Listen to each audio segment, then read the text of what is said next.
नमस्कार, मैं हूं आपके साथ मीनाक्षी रजत। आप देख रहे हैं 3 बजे की 3 बड़ी खबरें, जहां आज सियासत से लेकर के दुनिया की सबसे बड़ी जियोपॉलिटिकल तक हर मोर्चे पर हलचल तेज है। सबसे पहले बात उत्तर प्रदेश की करेंगे। मुख्यमंत्री योगी आदित्यनाथ ने विपक्ष पर ऐसा प्रहार किया जिसने सियासी तापमान को और बढ़ा दिया है। समाजवादी पार्टी पर हमला बोलते हुए सीएम ने कानून व्यवस्था, किसानों, युवाओं और विकास के मुद्दों पर विपक्ष को कटघरे में खड़ा कर दिया। दावा किया कि आज का उत्तर प्रदेश पहले के यूपी से बिल्कुल अलग है। उधर पंजाब कांग्रेस में एक बार फिर से कलह खुलकर सामने आ गई है। बयानों के तीर चल रहे हैं, गुटबाजी की दरारें और चौड़ी होती जा रही हैं। सवाल यह है कि क्या कांग्रेस अपने ही नेताओं की लड़ाई से बाहर निकल पाएगी या पंजाब की राजनीति में यह अंदरूनी जंग और भारी पड़ेगी। और सबसे बड़ी अंतर्राष्ट्रीय खबर, 23 साल बाद इराक से अमेरिकी सैन्य मौजूदगी खत्म होने जा रही है। अमेरिका ने ऐलान किया कि 30 सितंबर तक उसकी सेना पूरी तरीके से इराक छोड़ देगी। सवाल सिर्फ एक देश से फौज हटाने का नहीं, सवाल यह है कि क्या मिडिल ईस्ट में ताकत का पूरा समीकरण बदलने वाला है। क्या ईरान, चीन और रूस का प्रभाव और बढ़ेगा और क्या आईएसआईएस जैसे आतंकी संगठनों के फिर सिर उठाने का खतरा पैदा होगा। यूपी की सियासी जंग, पंजाब कांग्रेस की कलह और इराक से अमेरिका की ऐतिहासिक वापसी। 3 बड़ी खबरें, 3 बड़े सवाल और हर खबर का सटीक विश्लेषण करेंगे विस्तार से। शुरुआत करेंगे पहली खबर के साथ। खबर लखनऊ से। विपक्ष पर सीएम योगी ने जमकर के निशाना साधा है।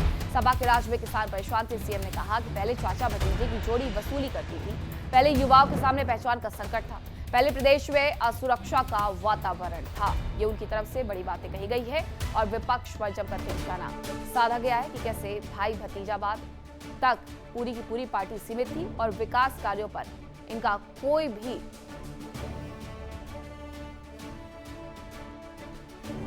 वहीं सीएम योगी ने सरकार की उपलब्धियां गिनाई है। 2017 के बाद यूपी में परिवर्तन हुआ है। डबल इंजन की सरकार में तेजी से विकास हुआ। सीएम ने कहा कि हमारी सरकार किसानों के साथ खड़ी है, युवा हमारे देश की शक्ति है। एक बार फिर से सीएम ने विपक्ष, खासतौर पर समाजवादी पार्टी पर तीखा हमला बोला। लखनऊ में एक कार्यक्रम को संबोधित करते हुए सीएम ने कहा कि 2017 से पहले उत्तर प्रदेश की तस्वीर बिल्कुल अलग थी।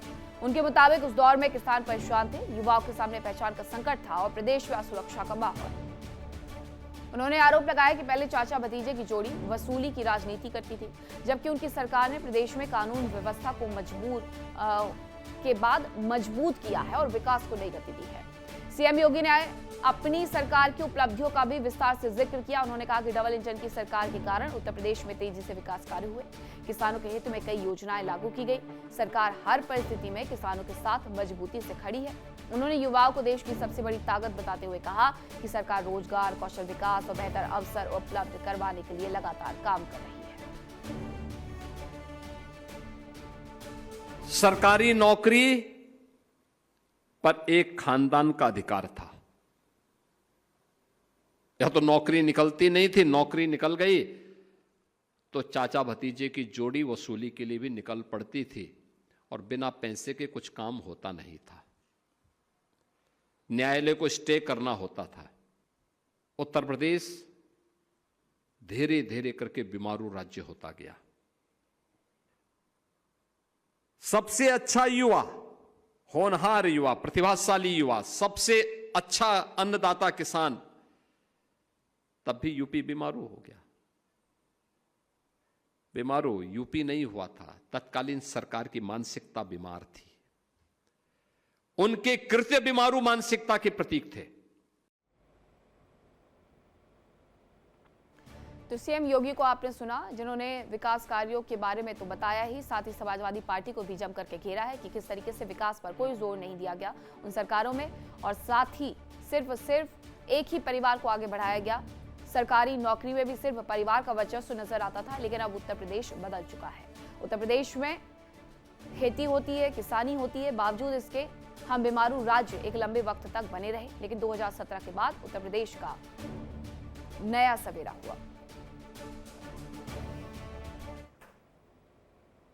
और अब बात करेंगे पंजाब की। पंजाब कांग्रेस की कलाई पर दिल्ली में मंथन हो रहा है। पंजाब प्रभारी भूपेश बघेल ने अपनी रिपोर्ट सौंप दी है। भूपेश बघेल ने केसी वेणुगोपाल को अपनी रिपोर्ट दी है। पंजाब कलह पर केसी वेणुगोपाल के साथ मंथन चल रहा है। अध्यक्ष बदलना गुड्डे गुड़ियों का खेल नहीं है। भूपेश बघेल ने कहा कि पंजाब में कोई बदलाव नहीं हो रहा है। पंजाब कांग्रेस में जो कलह जारी थी, चुनाव से पहले कलेश को खत्म करने के लिए कांग्रेस हाईकमान एक्टिव है।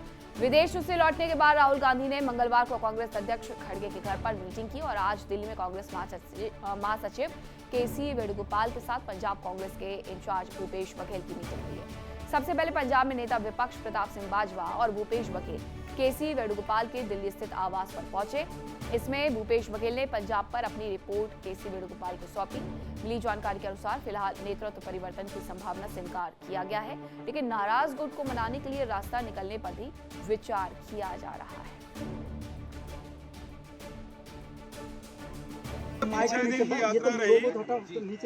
और पंजाब नेताओं से मेरी मुलाकात हुई, पीसीसी में भी बैठ के हुई, ऑडियो नहीं आ रहा है, फिर ब्रेकफास्ट, लंच, डिनर भी पॉलिटिक्स हुई, सबसे बात मैंने की है। अब अगली खबर की तरफ आगे बढ़ूंगी। आपको बताती हूं कि अमेरिकी राष्ट्रपति की तरफ से क्या बड़ा ऐलान किया गया है। उन्होंने 23 साल बाद इराक से अपनी सेना को हटाने का ऐलान कर दिया है। 30 सितंबर तक अमेरिकी सैनिक लौटेंगे और अब सुरक्षा की जिम्मेदारी इराकी सेना संभालेगी।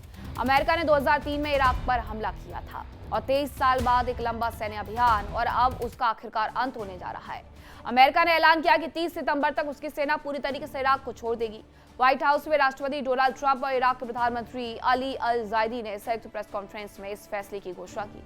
ट्रंप ने कहा कि अब दोनों देशों के रिश्ते सिर्फ सुरक्षा तक सीमित नहीं, बल्कि ऊर्जा, तेल और व्यापार जैसे क्षेत्रों में भी मजबूत हो चुके हैं।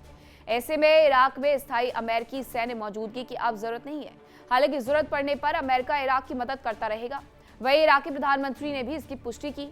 30 सितंबर तक सभी अमेरिकी सैनिक देश छोड़ देंगे, ये जानकारी उनकी तरफ से साझा की गई है। 23 साल तक इराक में अमेरिकी सैनिकों की तैनाती, लेकिन अब उन सभी की घर वापसी हो रही है। इराक से पूरी तरीके से अमेरिकी सेना उसे खाली करके वापस लौट जाएगी। डोनाल्ड ट्रंप की तरफ से ये बड़ा ऐलान कर दिया गया है कि इराक में अब अमेरिकी सैन्य ठिकाने खत्म किए जाएंगे। अमेरिकी सैन्य मौजूदगी की अब कोई आवश्यकता नहीं है। हालांकि अगर जरूरत पड़ी तो अमेरिका इराक की मदद करता रहेगा, ये भी उनकी तरफ से कहा गया है। इराकी प्रधानमंत्री ने पुष्टि कर दी है कि 30 सितंबर तक सभी अमेरिकी सैनिक देश छोड़ देंगे।